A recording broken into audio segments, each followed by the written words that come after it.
قد إيه أنت مهمة.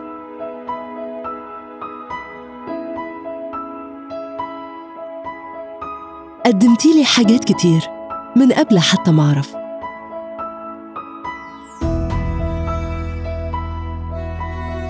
بآرائك ونصايحك ساعدتيني يبقى عندي حياة مثالية.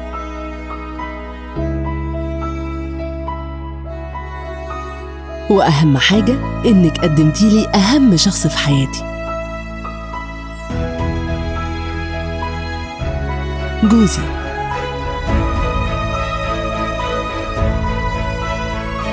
شكراً حماتي، شكراً أمي.